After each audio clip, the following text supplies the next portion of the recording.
अहम खबर आपको दें कि कौमी असम्बली ने तौहीन पार्लियामेंट बिल मंजूर कर लिया। पार्लिमान या इसकी किसी कमेटी की तौहीन काबिल सज़ा होगी। और आपको ये भी बताएं कि किसी रुकन की तौहीन पर भी सज़ा होगी। बिल का मतन तौहीन पार्लियामेंट बिल राना कासिम नून ने पेश किया। मज़ीद जानने की तफसीलात इरफान सदुज़ई से। इरफान सदुज़ई, बताइएगा मज़ीद क्या तफसीलात हैं? जी, आज कौमी असम्बली का इजलास स्पीकर कौमी असम्बली राजा परवेज अशरफ की ज़ेर सदारत हुआ, जिसमें राना कासिम नून जो मुस्लिम लीग नून के रहनुमा, उन्होंने तौहीन पार्लियामेंट का बिल पेश किया, जिस पार्लियामेंट में मंजूर कर लिया।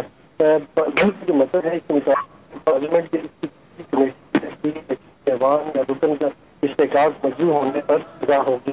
तो इससे कल जो अरकान पार्लियामेंट से तहफ़्फ़ुज़ात के इरफान सदुज़ई, हम आपसे रब्ता दोबारा करेंगे। कुछ टेक्निकल बुनियाद पर आपसे हमारा रब्ता मुनक़ता हो गया है। अहम खबर अपने नाज़रीन तक पहुँचा रही हैं कि कौमी असम्बली ने तौहीन पार्लियामेंट बिल मंजूर कर लिया है। पार्लिमान या इसके किसी कमेटी की तौहीन काबिल सज़ा होगी, किसी रुकन की तौहीन पर भी सज़ा होगी।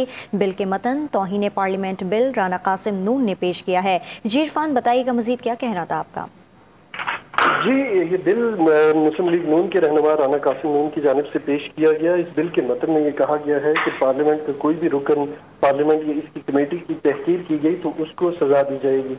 अरकान पार्लियामेंट की तरफ से गुज़िश्ता काफ़ी दिनों से तहफ़्फ़ुज़ात का इज़हार किया जा रहा था कि खास करके इसका जो इशारा है वो अदलिया की तरफ है, चूँकि पार्लियामेंट ने बहुत सारे ऐसे कवानीन पास किए, खास करके सुप्रीम कोर्ट को अहद ज़वाबित जो बिल था उसको भी मानने से इनकार कर दिया गया। और इस तरह की और भी जो तजवीज़ पार्लियामेंट की तरफ से आई उसके ऊपर रिमार्क्स भी दिए गए सुप्रीम कोर्ट की जानिब से। तो उसके बाद से अरकान पार्लियामेंट में तहफ़्फ़ुज़ात पाए जाते थे कि पार्लियामेंट जो है वो सुप्रीम इदारा है, इसकी जो तहकीर की जा रही है, यहाँ ये कानून साजी यहाँ होती है, लेकिन इसे तस्लीम नहीं किया जा रहा। तो उसके बाद राना कासिम नून ये बिल लेके आए जिसे आज मुतफ़िका तौर पे मंजूर कर लिया गया। ठीक है, बिल मुतफ़िका तौर पर मंजूर कर लिया गया है। तफसीलात दे रहे थे इरफान सदुज़ई, आपका बहुत शुक्रिया।